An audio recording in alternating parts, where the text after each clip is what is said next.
Hablábamos de la huella de carbono de Coldplay y de las peticiones que hace la activista sueca Greta Thunberg. ¿Cuáles son las prioridades climáticas en materia de ambiente para 2023? Para hablar de ello, saludamos a Juan Carlos Sánchez, director de no es Juan Carlos Sánchez, Sí, sí. sí, Juan Carlos Sánchez, justamente ingeniero industrial, doctor en ciencias ambientales del Instituto Nacional de Ciencias Aplicadas de Francia y coganador del Nobel de la Paz en el año 2007. Por un momento pensé que te había sumado el Carlos. Bienvenido, Juan Carlos, ¿cómo estás? Bienvenido. Bueno, muchas gracias por invitarme al programa y de verdad que muy complacido de estar de nuevo con los oyentes, ¿no? Después de cierto tiempo. ¿De qué hay que preocuparse en este 2023 o de qué se está discutiendo en los foros climáticos justamente para lo que viene a partir de este momento? Bueno, estaba escuchando que ustedes estaban comentando la última COP, la última conferencia de las partes que se celebró en Egipto. Y la verdad es que fue un fracaso. Es decir, la mayoría de los comentaristas, de los observadores, de los analistas coinciden en que no se logró la meta principal de esa reunión, que era precisamente aumentar la ayuda a los países del tercer mundo para enfrentar las consecuencias del cambio climático. Hubo de verdad que mucha tensión entre los países desarrollados y los países en desarrollo, y lamentablemente no lograron ponerse de acuerdo con algo que era muy importante, que era precisamente tratar de compensar a los países que han sufrido pérdidas cuantiosas por las inundaciones, las tormentas, los deslizamientos de tierra, etcétera, ¿no? Lo único que llegaron es que van a seguir conversando al respecto y quizás dentro de 2 años puedan llegar a un acuerdo, ¿no? Entonces realmente esto fue pues muy decepcionante, ¿no? Entonces hay mucho por hacer y yo quería referirme en este punto específicamente a dónde estamos parados en nuestro país, porque realmente no podemos, digamos que, olvidarnos de que nuestro país también tiene muchísimos problemas ambientales, ¿no? Y en el cual es muy difícil establecer metas significativas en un lazo tan corto como un año, porque en primer lugar, los principales problemas ambientales del país son de tal envergadura que requieren de un esfuerzo sostenido de gestión, de inversiones de muchos años, ¿no? Yo me refiero a los que conocemos, como la destrucción que está ocasionando el proyecto del arco minero del Orinoco, al desborde del lago de Valencia, a la deforestación que avanza cada vez más y a los demasiado frecuentes derrames de petróleo, ¿no? A lo que, por cierto, me gustaría referirme en otra ocasión, porque se ha desestimado la gravedad de esta contaminación. Estos problemas que he mencionado son tan grandes que no se pueden resolver en el corto plazo de un año. Y luego, bueno, está también el hecho de que la gestión ambiental en nuestro país no ha tenido prácticamente ninguna prioridad en los últimos años. Y los problemas se nos han ido acumulando, ¿no? Si ustedes me hubiesen hecho esta misma pregunta hace 4 años, mi respuesta hubiese sido exactamente la misma de hoy, porque los problemas no han sido atendidos en todo este tiempo, ¿no? Bueno, dicho esto, yo considero importante mencionar que las vías de financiamiento de proyectos e iniciativas ambientales en nuestro país son actualmente muy escasas, ¿no? Tradicionalmente esas vías han sido la pública, la del sector privado y también las ayudas que prestan otros países a través de sus embajadas aquí en Caracas, ¿no? Y la situación actual es que después de que numerosas empresas se fueron del país, en la práctica solo queda el financiamiento público, y ese financiamiento público es hoy casi nulo porque el colapso económico nacional es tal que no hay dinero ni para pagar salarios decentes a los trabajadores del sector público, ¿no? Entonces, por lo tanto, lo que se puede hacer en el país se limita a actividades de alcance limitado, de bajo costo, aunque no por ello dejan de ser actividades válidas y que aportan resultados. Y voy a dar algunos ejemplos, ¿no? Esto de aumentar la arborización urbana es importante. Podría ser una de esas actividades porque aumentar, digamos que la población de árboles en las ciudades mitiga la degradación ambiental y reduce riesgos, ¿no? Hay que recordar los servicios que prestan los árboles, que son muchos, ¿no? Está ahí la producción de oxígeno, la filtración de la contaminación del aire, ¿no? Del polvo, de las partículas, la retención del dióxido de carbono, que es el principal gas de efecto invernadero, la reducción del ruido, la regulación del agua de lluvia, por ejemplo, que mitiga las inundaciones y los deslizamientos de tierra, el sostenimiento de la biodiversidad, en fin. Realmente aumentar la masa vegetal de las ciudades es importante, ¿no? Pero no solo hay que crear esos nuevos espacios verdes, sino que también hay que cuidarlos, sanear los numerosos árboles enfermos que observamos en nuestras ciudades. Y yo creo que ahí podrían trazarse metas concretas, cuantitativas, de aumento de las áreas verdes. Luego está la limpieza de playas y parques, que pudiera ser otra de esas actividades. Normalmente en el país pues hay ONGs que se dedican a la limpieza de playas, pero seguramente ahora están confrontando dificultades para su patrocinio, ¿no? Habría que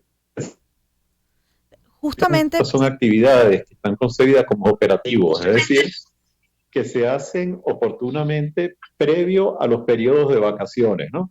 Pero yo considero que deberían ir acompañadas con una campaña permanente de educación e información a los usuarios de las playas y de los parques, porque es mejor no ensuciar, ¿no? Y esto me lleva a pensar en otra actividad que es necesaria, que es la de invertir en educación e información. Es muy necesario llevar la educación ambiental no solo a las escuelas y a las asociaciones públicas y privadas, sino también a todo el público, ¿no? A través de los medios de comunicación, de ustedes y de las redes sociales, ¿no? Yo creo que se debe tratar de llegar a la población con información acerca de las buenas prácticas de todo tipo que impulsen el reciclaje, el reuso, no arrojar basura a las vías y dejar desechos abandonados en sitios públicos, ¿no? profesor Otra Sánchez, actividad pudiera ser, dígame. no, ha enumerado además esta serie de cosas que se pueden hacer, pero también ha dicho que si le hacíamos esta misma pregunta hace 4 años, la respuesta era la misma, y es que vamos tarde, esto no se resuelve con una intervención puntual, sino que es un daño acumulado. Y antes de conversar con usted hacía referencia a ese reloj climático y ese aumento de la temperatura que mucho temen los científicos y expertos, de 1,5 grados centígrados, que a uno le puede parecer que 1,5 no es nada. ¿Cuánto demora revertir ese impacto? ¿Se puede disminuir o reducir la temperatura en 1,5 grados para estar nuevamente quizás en territorio seguro? ¿Qué representa algo que puede sonar tan pequeñito como 1,5 grados? Lo que pasa es que 1,5 grados es una cifra abstracta que se refiere al promedio global de todo el planeta, ¿no? Y claro, la temperatura es distinta dependiendo de la localización geográfica donde uno se encuentre, ¿no? Entonces, claro, cuando uno habla de 1,5 grados, eso puede significar perfectamente un aumento de 4 grados de temperatura en alguna región. Mire, aquí en Europa, donde yo estoy, el año pasado hubo 3 olas de calor, que fue un récord, ¿no? Aquí en Europa, y prácticamente las consecuencias fueron numerosísimas, sobre todo para la agricultura. Cultivos, pues la productividad de los cultivos descendió abruptamente. Actualmente, pues hubo que bombear agua de los acuíferos a un grado tal que aproximadamente las 3/4 partes de los acuíferos están secos en este momento, y aquí en Europa pues están pues deseando de que llueva muchísimo este año para tratar de volver a recargar los acuíferos. Este solo ejemplo que estoy diciendo nos da una idea del impacto del cambio climático que ya está ocurriendo cuando ese aumento de esa temperatura media global apenas ha sido de 1,1 grados centígrados, ¿no? Se quiere evitar que se llegue a 1,5 grados centígrados porque las consecuencias son irreversibles. Es decir, una vez que usted altera el clima, volver a llevar a la situación o las condiciones del clima a la que eran previamente es imposible científicamente. Entonces, lo que hay que tratar es de frenar el cambio climático, de parar el cambio climático. Revertirlo no es posible.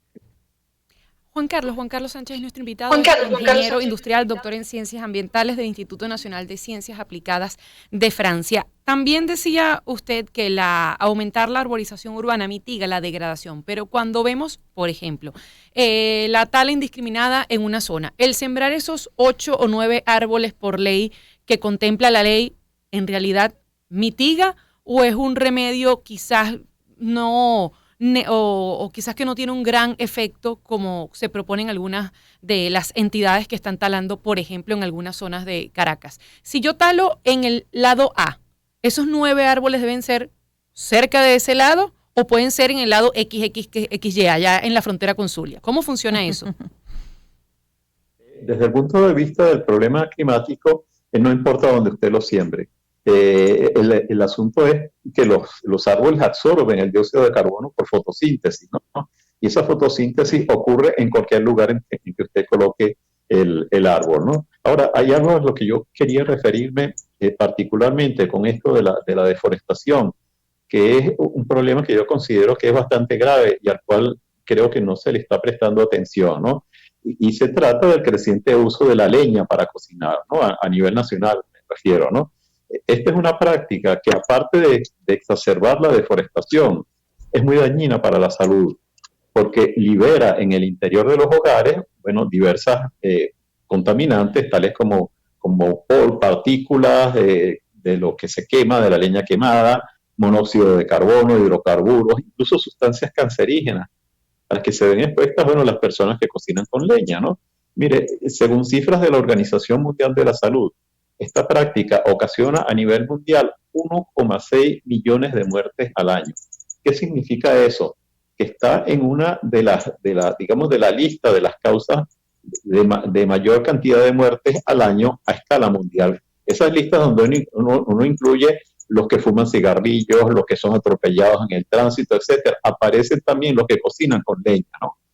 Porque ocasiona enfermedades que son susceptibles de ocasionar cáncer del pulmón, infecciones de las vías respiratorias, enfermedad pulmonar, esa que llaman enfermedad obstructiva crónica, cardiopatía isquémica, en fin, incluso accidente cerebrovascular, y a eso se exponen los que están cocinando con leña, y sabemos que las más expuestas son evidentemente las mujeres, que son las que mayoritariamente cocinan, ¿no?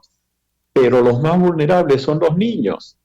Y sabemos que esto está ocurriendo en el país por las deficiencias en la producción y distribución de gas y porque muchas familias pues no pueden pagar la bombona, ¿no? Pero creo que la gente pues tiene derecho a saber a lo que se expone cuando cocina con leña, para que por lo menos pongan a resguardo a los niños mientras están cocinando. Yo creo que hace falta mucha información y educación en el país con respecto a este tema, ¿no? Mire, yo creo que si se lograra hacer esta lista corta de actividades que yo he mencionado, habremos avanzado algo en el país, pero aún nos queda muchísimo camino porque, como dije antes, tenemos problemas de gran magnitud que no se están atendiendo y yo creo que es necesario desarrollar las soluciones y conseguir como sea los recursos para poder hacerlo. Bien, profesor Sánchez, ha sido un gusto inmenso conversar con usted estos minutos en Zona Éxitos. Un placer. Juan Carlos Sánchez, ingeniero industrial, doctor en Ciencias Ambientales en el Instituto Nacional de Ciencias Aplicadas de Francia y co-ganador del Nobel de la Paz en el año 2007, dando cuenta de esas cosas que habría que hacer, por lo menos en nuestro país, para poder mitigar el cambio climático y tratar de mejorar las condiciones ambientales. Él ha hecho referencia además a temas muy serios como por ejemplo la deforestación de bosques naturales, el caso del arco minero del Orinoco y cómo las pequeñas iniciativas que se hacen no solo se han quedado sin financiamiento porque la empresa privada no ha estado en la capacidad de seguir financiando estos proyectos con carácter ambiental, sino que además se hacen puntualmente con intervenciones a modo de o bajo la figura de operativos y no como planes institucionales que se aplican a lo largo de todo el año. 9:41, escuchamos la música de Circuito Éxitos. Guillermo Carrasco, una